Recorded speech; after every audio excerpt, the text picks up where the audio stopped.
Classy Pete in the house!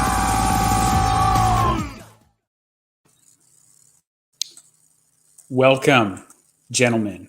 I assume it's mostly gentlemen because my channel is overwhelmingly comprised of males and not females. Incidentally, I think this stream is primarily targeted towards a male audience, so that is okay. Thank you very much for joining me. I am Mr. Patriarch, and this is a kind of impromptu live stream. Okay, so with the videos, I still like making the video essays, but the streams are just kind of fun. They're fun, they're extemporaneous, and I've kind of taken to enjoying doing them over the weekends, spur of the moment. As you can see, I have my avatar donned with a Christmas hat, courtesy of Mr. D. And he was even able to manipulate the shadows to such an effect so that if you look at the shadow on the background, the Santa hat, it's apparent. Very impressive. Thanks be to Mr. D. Links to support the show, blah, blah, blah, can be found below in the description, subscribe, etc. So today I wanted to talk about the PUAQ, as I like to call it. So we all know about the JQ, right? This is the PUAQ, okay? So the pickup artist question. Now, there's been some smatterings back and forth between various people involved in that sphere.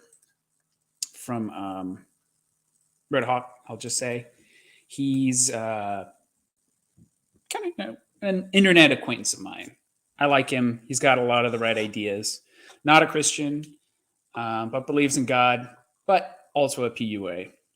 And him and I were having sort of a bit of a back and forth, and I'm looking at other discussions with other people. And I figured that a lot of this talk is kind of people talking past each other. And Twitter is a terrible, terrible platform for trying to have some sort of discussion or discourse. And, I'm just seeing. Sounds familiar, but I got nothing. Okay, so if no one's guessed the music by the end of the stream, I will reveal it. But, yeah. And then we need a regular show stream. That might be good. We could have a deep lore regular show stream. That would be good. And yes, Mr. Lobster showing up. Good to see you, sir. Yes, I remember my fellow Alaska bro. And Brother Augustine also in the house. Very good to see you. So anyways, with that sort of out of the way, a problem that I was seeing is basically you had, I would say, the problem with the discussion is you had kind of three different groups talking to each other and none of them were speaking the same language. So the first group was the PUAs themselves with their kind of, materialist, rational takes on things, looking at relations like it's, a spreadsheet or whatever, okay? Acknowledging the reality of male sexuality, so on and so forth. A second group was kind of the unaffiliated.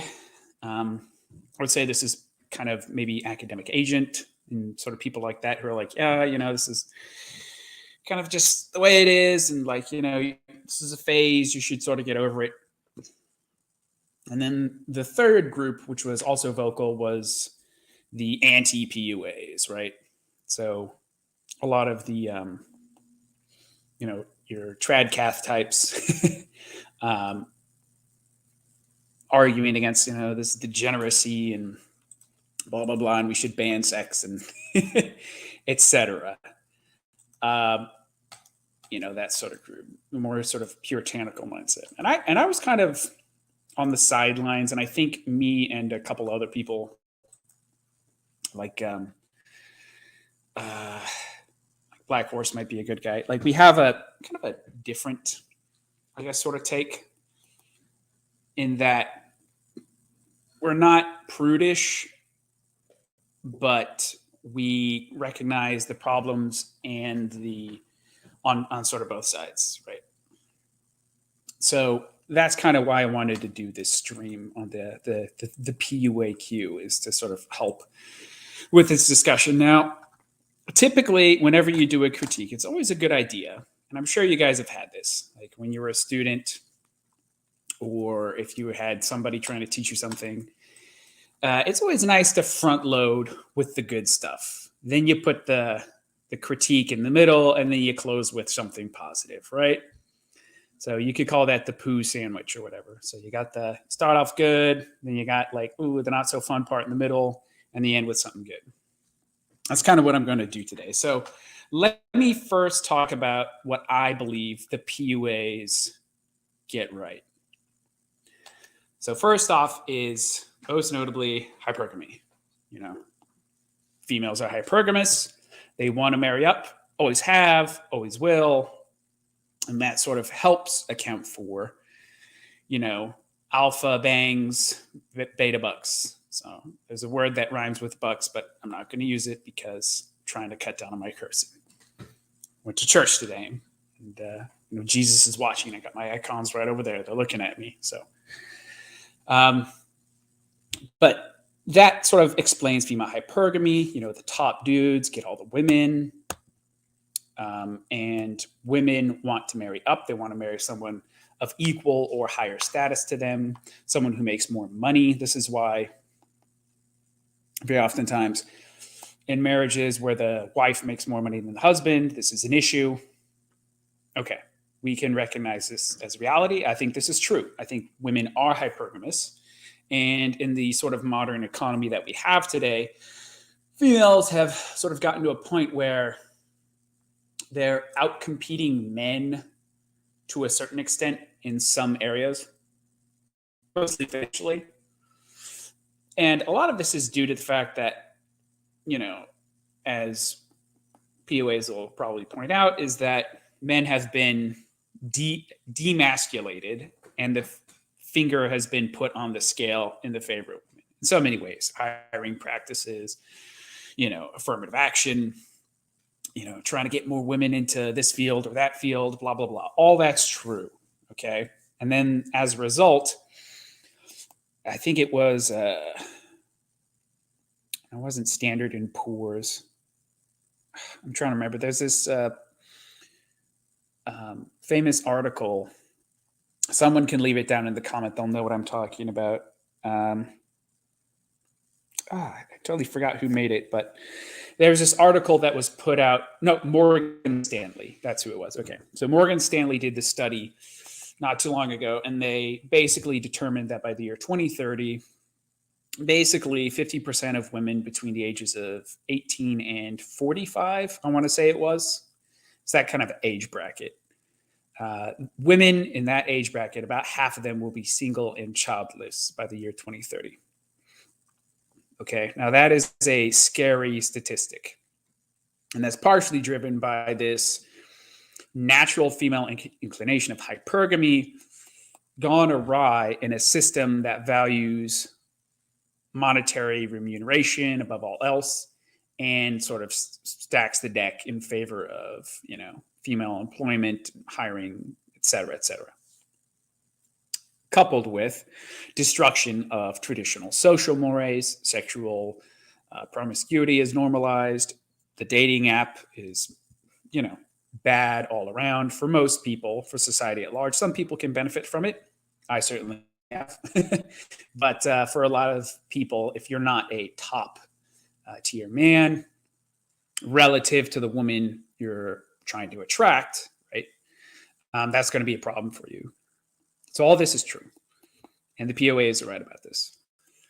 Another thing that the PUAs mention, which I think is just a fact, and, you know, let's say the trad critics of the PUAs don't really pay much attention to, is the fact that male sexual desire is a real powerful thing. Okay, it just is. I'm not going to get like too deep into my past. I was never a PUA. I didn't sleep around that much. Before I met my wife, I had one sexual partner before we married, to my regret, in a spiritually lax phase of my life where I was kind of a deist, and, these sorts of things happen. But it was with a girlfriend of mine. And, that sexual energy, particularly uprooted from any stringent, real, coherent moral ethic rooted in the divine, it's going to go awry. It just is. Okay. That's a fact. That's reality. Now, fortunately for me, I didn't have like too many notches in my belt or whatever before I met my wife, and my wife didn't have any, when we met. Rare case, but, glory be to God. But valuing the attention of women is something I've always had. I like female attention. I want to be desired. I want to be desirable. And I've never had a problem like getting a girlfriend. I've had problems finding a girlfriend who I want, but I've never been like incel material. Okay. And I think a lot of young guys online on the internet make the mistake of, they're right in sort of condemning, let's say, what do you call that? Whoremongery behavior. They are correct. But I do think some of that is coming from people who are dissociated from the realities of sexual dynamics between men and women, partially because they have a hard time getting it themselves. Now, that sounds like sort of a, some sort of shitlib argument. Well, the incels are just the way they are, because of they can't get laid or whatever. I'm not exactly saying that. I'm not. But I do think the experience of being able to be successful with women and sort of recognizing that, like, when you actually have the power, whether you act on it or not, if you recognize in yourself that you have the power to get female attention and to exploit that for sex, if you so choose, it's a little bit different than somebody who is, let's say, lacking in that area. So, and having that understanding of the fact that men are, especially men that women want, for lack of a better term, that they do have this, Pandora's box that they can open up. And that desire is a real thing. It's very strong. And the male sexual urge is strong. Now, that doesn't mean, well, I'll get to the critique later. That doesn't mean, but briefly for the now, that doesn't mean you should go out and, try to get laid as much as you can. But it does mean that this is a reality of male nature, especially for men that women find attractive, that we have to contend with. So that's true. Also, the reality of the pill, that's another thing that PUAs bring up. Let me see. Where was this? I can't remember. I didn't see that. Okay, yeah. Also, hormone birth control. This is another excellent point. So the thing is that this also does change sexual dynamics, because it does take the most immediate, what you would call risk factor for females out of the equation with sexual encounters. So it liberates them to basically be, promiscuous without enduring the most fundamental consequence of sex, right? So that's another thing that sort of gets thrown in there. So yeah, the dating apps, yeah, the change and degradation of culture, You add female hypergamy to this, plus a society which tips the scale in favor of women. You get all sorts of unfortunate side effects. Now, of course, there's the degraded nature of women, right?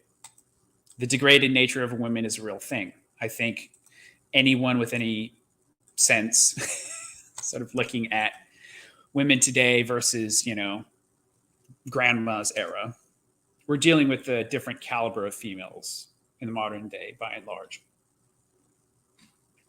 Now, that doesn't mean there aren't any good women out there. There certainly are. I married one. I know people who've married them. And I know people who've married women who've made mistakes in the past. But both they and their husbands have, been redeemed through choosing a different path and accepting Christ. Redemption is a real thing. So just because you find a woman who's maybe made mistakes in her past, if she's on a path where she is seeking logos, seeking truth, she's not beyond saving. Now, that doesn't mean you can swoop in and, there's the crass term, Captain Save-A-Ho, right? You don't want to be that.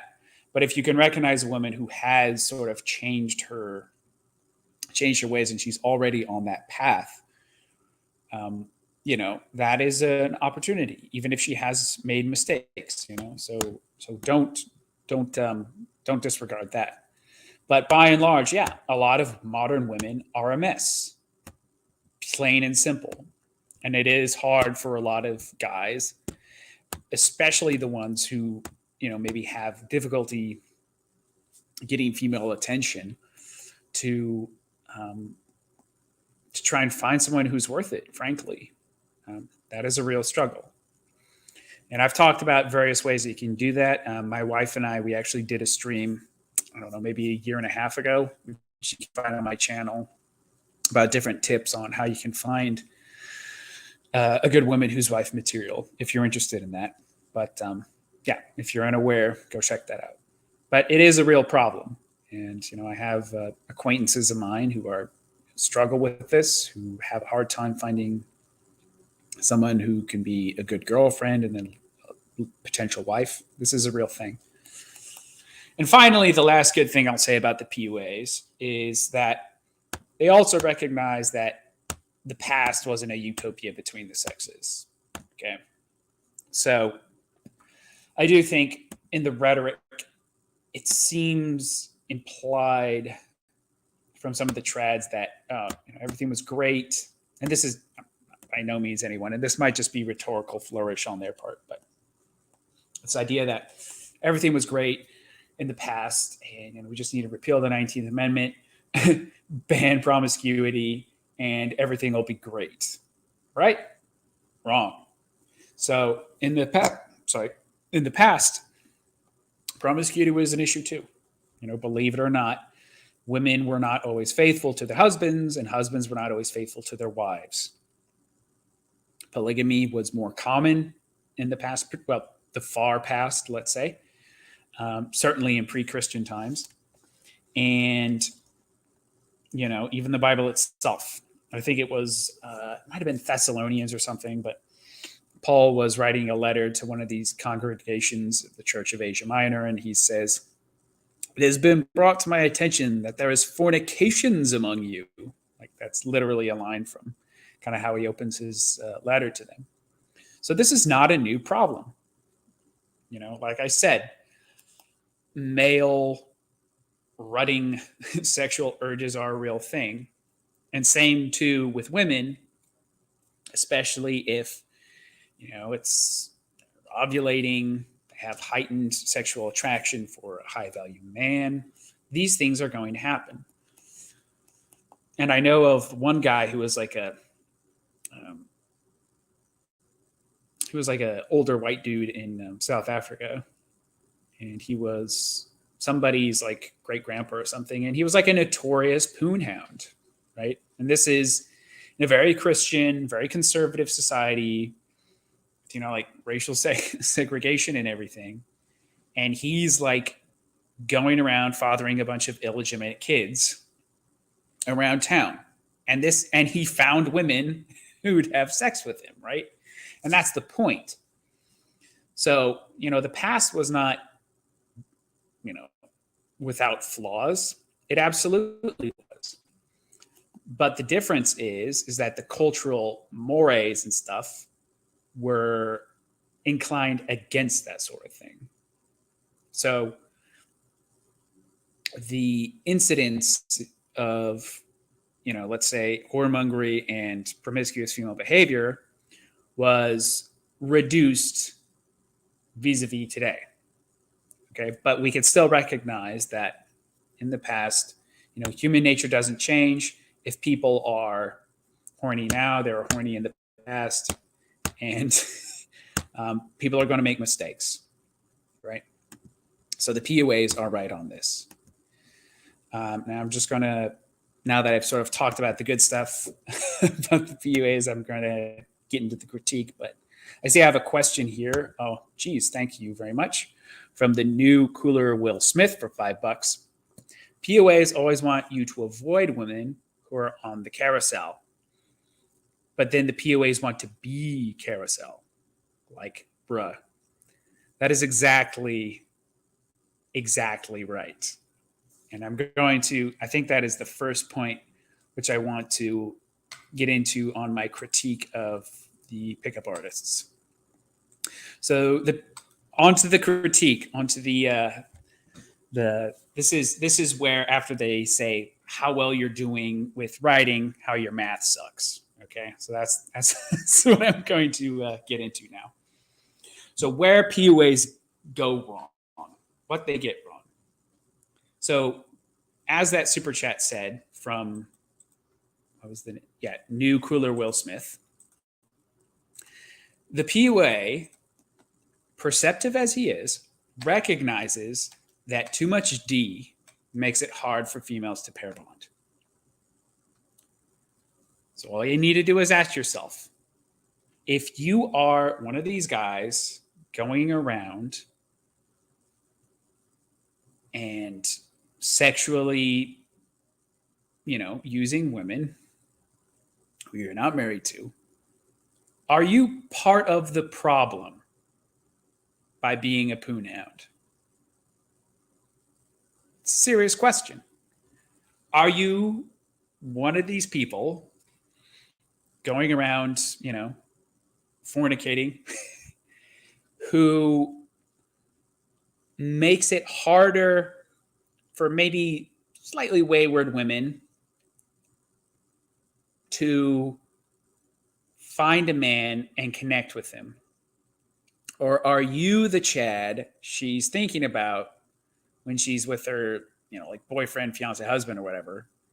And are you part of the, like you say, the carousel that makes it hard for women to find good men and to be faithful to them? I think it's pretty self-explanatory, right? So we can't look at this equation that, okay, I'm going to take a sip now.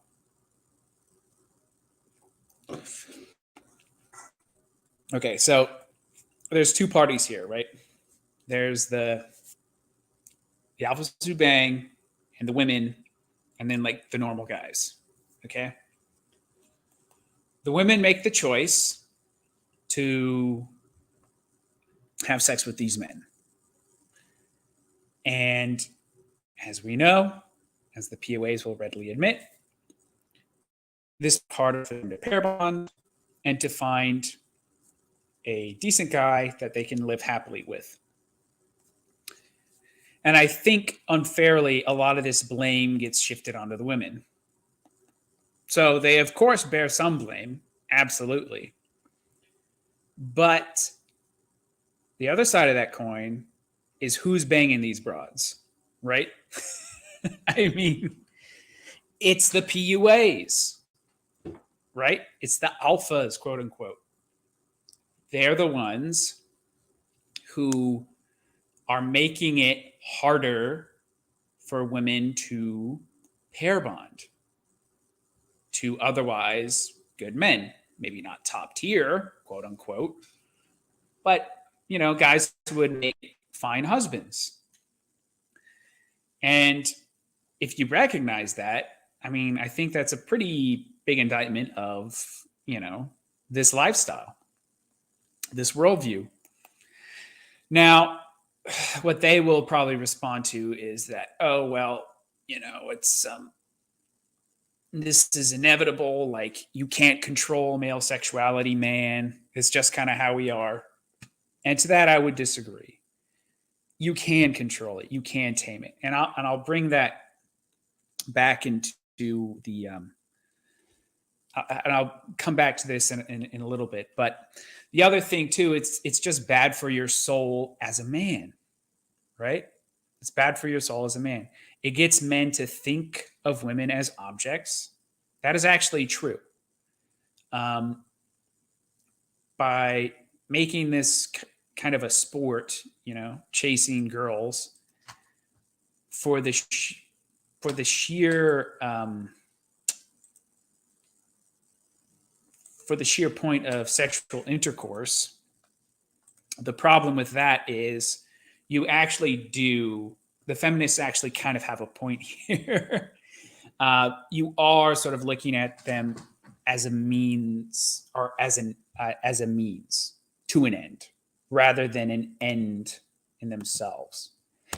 And that's kind of a Christian point, right? And that's what, Christ calls us. He wants us to love one another, and that means women, and look at them as ends unto themselves, not as objects of momentary pleasure alone, which is what the PUA frame requires, right?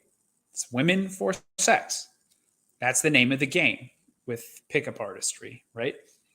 Now, these guys can go on to have relationships and whatnot, but I'm talking about, going to the clubs or bars or whatever, or Tinder, and just trying to get laid. In that act, you are treating women like meat. You are. Now, like I say, this male sexual energy is a real thing, but you do have to struggle against it. And furthermore, the whole frame that PUAs, or the lens, the worldview through which they look at the world, tends to be very utilitarian. It's rank secularism. It's kind of what I was talking about in the previous stream with Chris Gard about how so many people will make a million excuses for why they don't want to have kids for all these materialist reasons. This is kind of that applied to sex. It's cost-benefit analysis. It's numbers and output and, strategizing about how to get laid and to fulfill this goal with the least effort possible. And that's just kind of, it's just not a good way to look at the world, or people for that matter. Now, of course, there are, right, on the meta level, take another sip. On the meta level, you can look at politics, political systems, see incentives, and so on and so forth. And those are going to have effects on society. Sure. Okay. That's fine.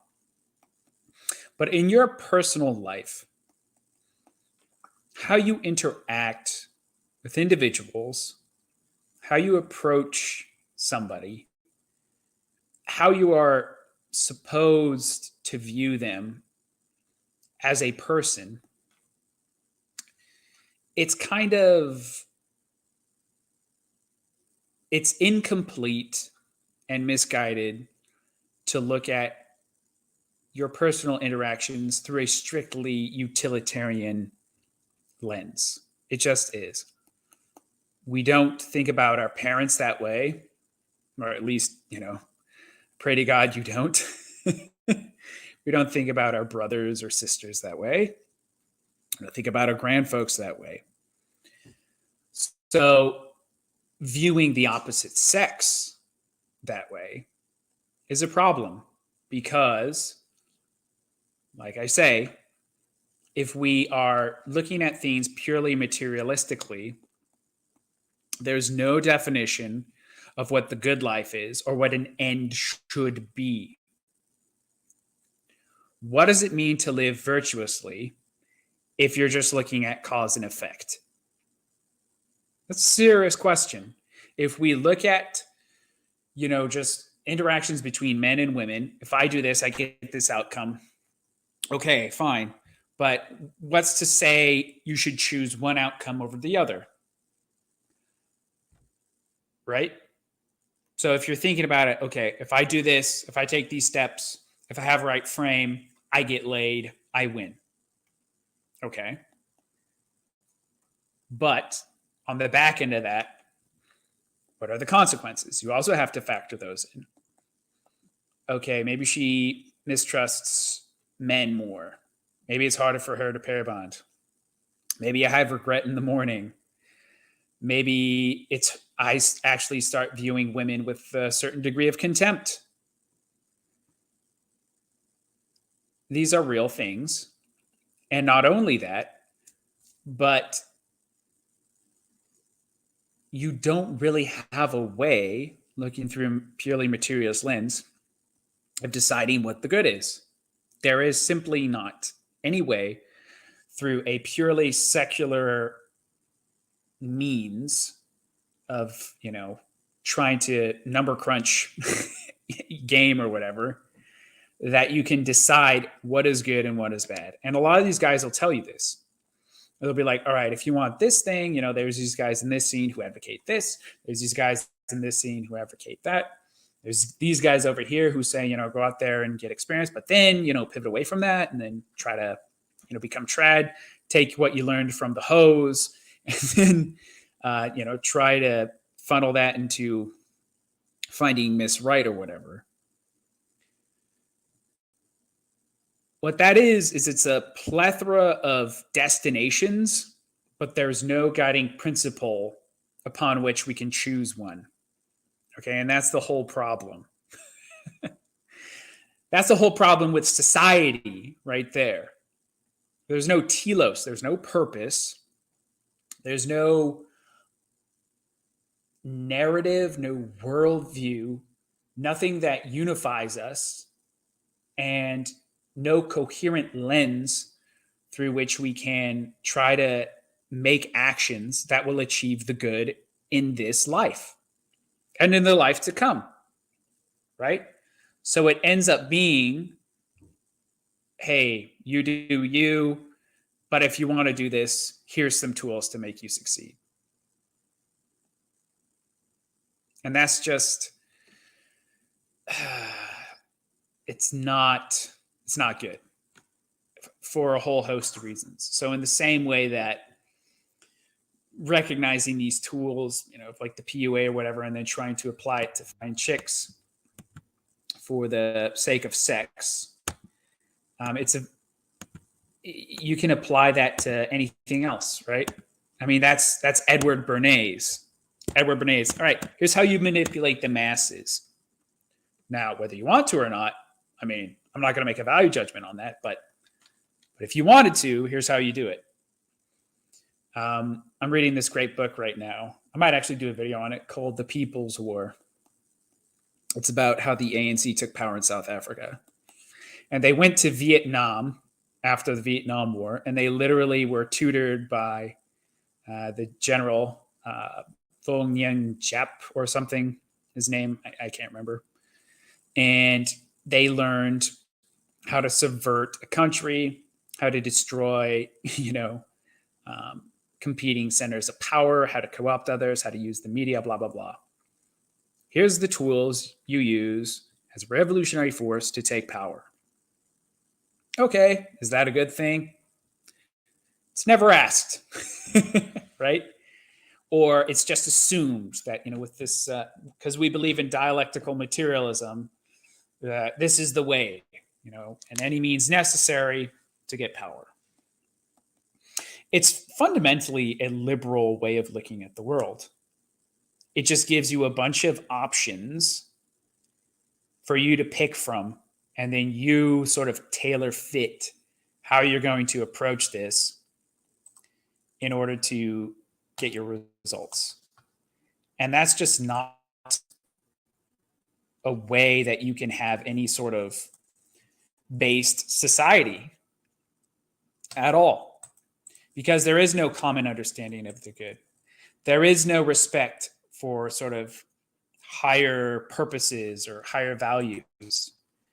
There is no mutual language by which we can communicate meaning to each other, something that, or aspire to something greater. Because what is greater at that point?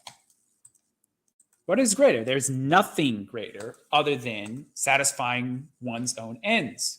It's enjoy the decline, right? And enjoy the decline means rolling in the mud with the pigs. That's what it means. And sure, yes, you can get a lot of pleasure out of that. I'm not doubting that. But what comes next, right? What happens when you wake up one day and you're just fed up? Because I've known quite a few people who, okay, so it's anonymous, but I've known quite a few people who've kind of gone down this route and has kind of left them hollowed out a little bit. And some of them were able to bounce back from it. But it is really, even as a male, a pretty soul, what would you say, soul damaging endeavor. This friend of mine, who I've known for a very long time, he basically went through this arc. He did what he could to sort of get sex from women, and he get into more sort of weird things. And then after a certain point, he basically got, and he's an atheist to this day, by the way. But even he, at a certain point, basically got disgusted with himself. Like, for real. Like, there was something within him. And I would say that's the law of God written on the heart of all men, right? So even though he's not a Christian, doesn't believe in God, there was something in him that sort of recognized this reality that, what am I doing? Why am I living this way? And he basically just got fed up of women sexually. And that doesn't mean he's gay or anything, or doesn't have female sexual desires, or have sex with his girlfriends or whatever. But what I'm saying is his attitude towards sex changed pretty significantly, and it did damage him. Many such cases. My own experience, while comparatively very mild, that did have effects on me too. And the immediate one for me was like, I'm not going to make that mistake again. I'm going to get right with the Lord. I'm going to remember my Christian upbringing. I'm going to drop this whole flirtation with deism, and I'm going to try and channel this sexual desire I have in women and funnel it into an ordered mode of being in accordance with God's will. And that's the Orthodox, the Christian take on it. Sex is good. Plain and simple. God gave us organs for sexual intercourse. Period. And that desire you have for women is a wonderful thing. Women are beautiful. They're graceful. They're attractive. There's nothing wrong with desiring a woman. However, that desire has to be directed towards the good. And what is the good? It's the law of God. And what is the law of God? It's to be found in his church, one Holy Catholic and Apostolic Orthodox Church, the tradition of the apostles, the gospels, the epistles, the lives of the saints. That's what it is. And we know this by the fruit. Okay? Not by, running cost-benefit analysis and trying to war game this sort of stuff. We know this because look at anyone with a very happy marriage, who is spiritually fulfilled, who has children, who's rearing the next generation, who's, above the 2.1 replacement levels, right? Pillars of the community. They may have made mistakes, but how they are trying to live their life today and going into the future is in accordance with God and his law. Period. End of story. And that's, I think, the fundamental lesson here. So, enjoying the decline, fine, but that just makes you part of the problem for women, messing them up. And this isn't me white knighting for women. Like, I get it. Women are psyoped. They're vain. They're materialistic.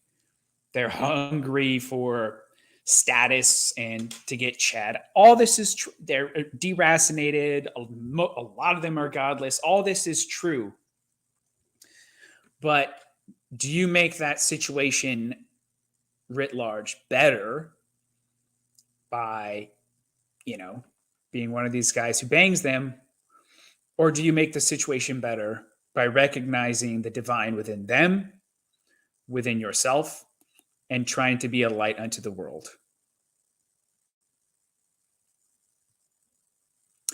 Now, if you don't have a belief in God, if you don't hold to Christ and his teachings, you could say, well, I don't know about all that, but it makes me feel good in the here and now. Okay. It makes you feel good, selfishly. Okay. For your own personal reasons, you like it. Fair enough. But again, you still have to answer the question, what comes out on the back end of this? Are you better able to help or be part of the solution for Western society by having a family, by raising children, having a woman who will help you with this, and, basically being an asset to civilizational force? Or are you making things worse? It's a very simple question. And worse, we can identify with what we see around us today. Right? And after a certain body count, can you honestly tell me that your soul is okay with this? Or are you like my friend, atheist as he is, who at a certain point was so alienated from this experience with women that he basically kind of became a hermit and didn't really, go out there and try to get them anymore? Questions need to be asked. Now, kind of moving on here, the path for the PUA. So now here's the bread going forward. All right. So this is where we come back around and end on a positive note. I think I'm not going to go too much longer. I think I've said most of what I need to say. I'll check for comments at the end if you guys have any questions or whatever. But let's end with this. So the path out for the PUA, okay? First off, I reiterate again, Sex is great. It is. God made sex, literally. Sex is good. I'm not going to deny this. I enjoy sex more than almost anything. I'm just going to be honest. I love sex. But that does not mean I can act in any way I wish. Period. I should not lust after other women. I take that urge that I have and I order it. In the same way that one can love food, as I do, I love food, but recognize that overindulging in whatever, breads and sugars is going to make me fat. Right?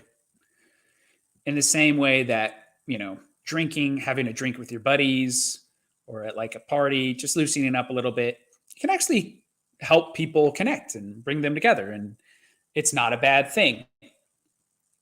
But getting sauced, being a drunk, that's a problem. So it is with sex.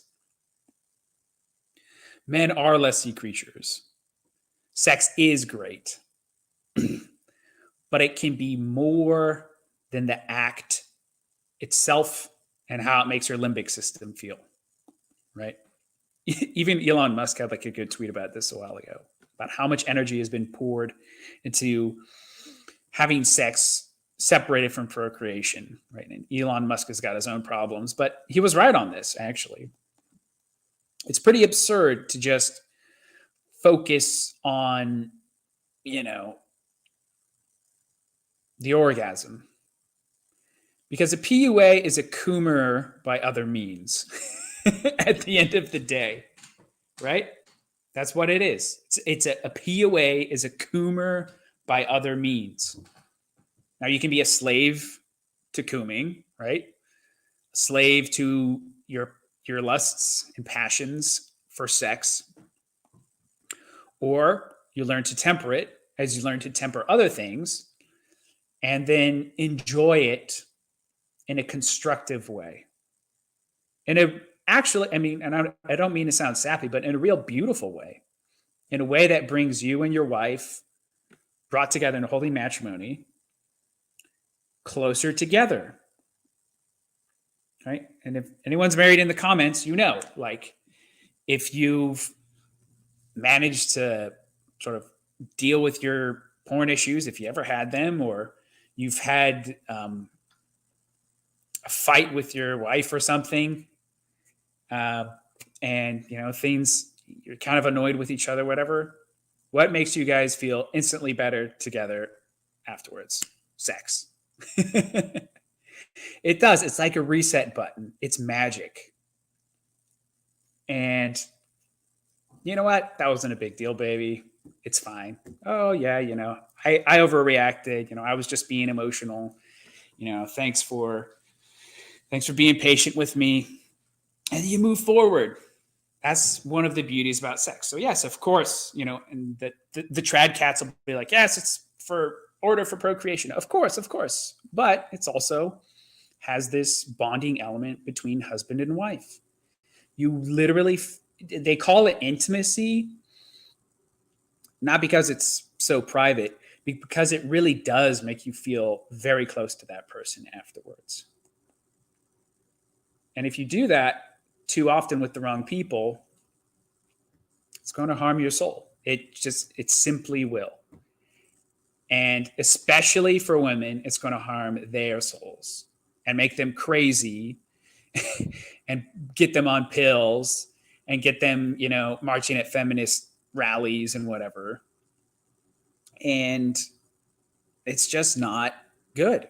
But if a woman trusts her man, looks up to him, respects him, lets him make the big decisions, trusts his spiritual and temporal headship of the house, if he tries to act like a king and not a tyrant or a wimp, she's going to respect that. And when she gives herself to you for the purposes of sex, it's going to be a joy a release, and it's going to make her feel special. Seriously. And it'll make you feel special.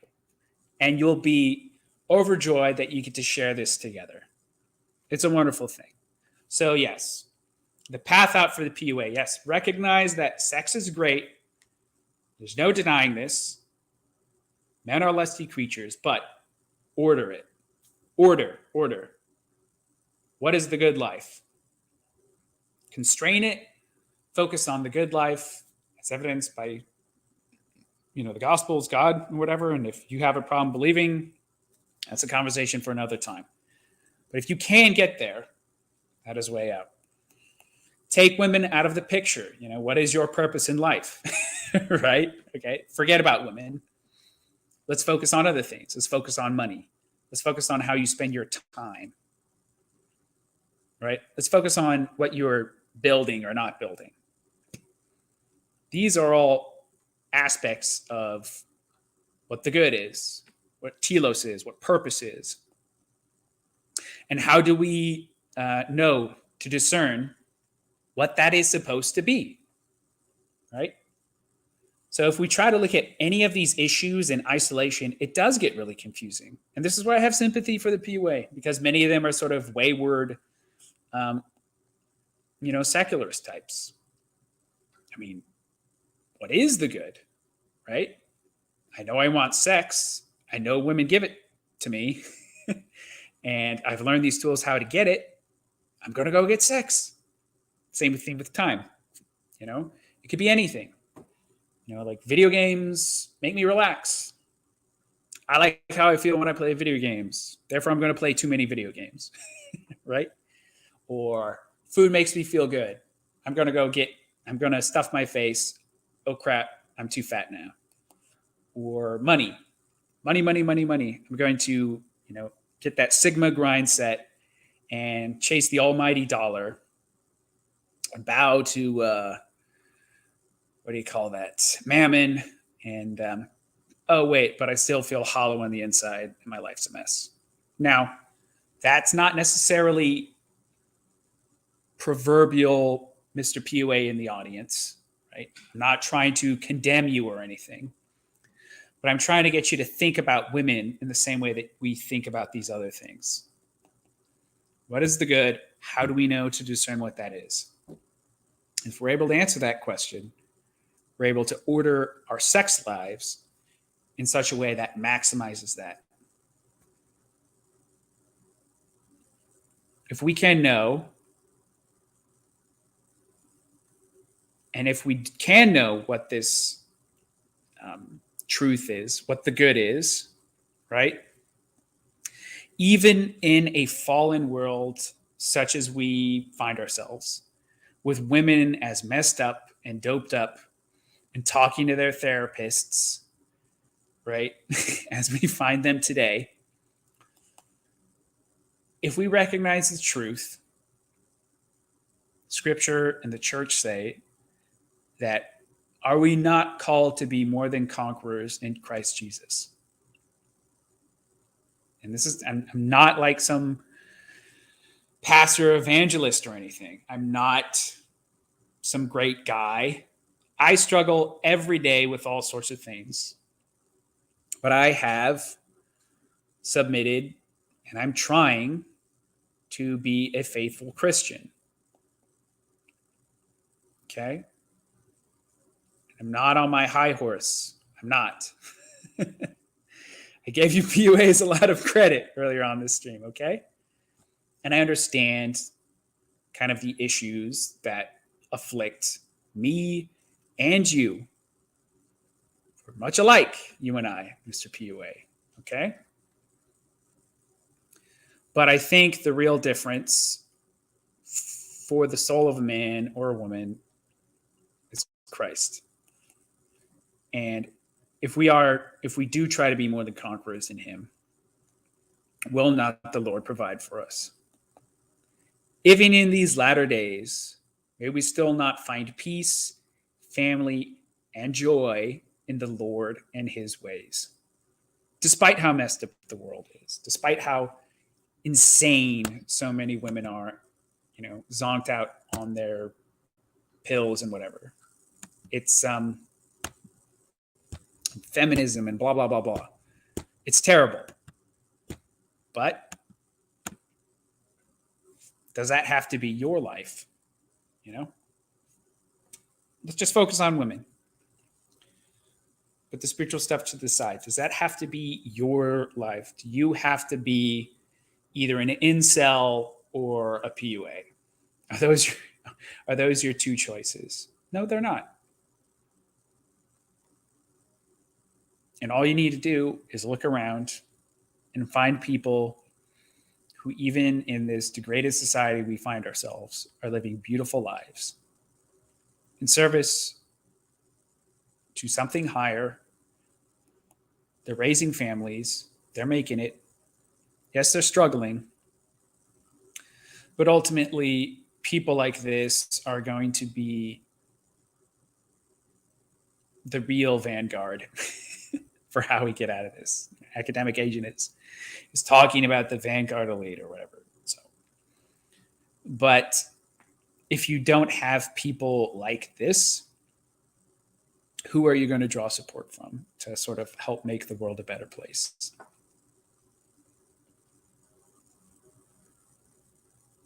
Anyways, don't give up, brothers or sisters out in the audience. The one female who listens to this show. That's it. Hopefully this is giving you some food for thought. I've enjoyed this. This is my first monologue in a long while. So yes, in closing, if you like this show and you haven't subscribed yet, please do. If you want to support, links to Subscribestar and PayPal can be found below. Helps me take care of my wife and 2 boys.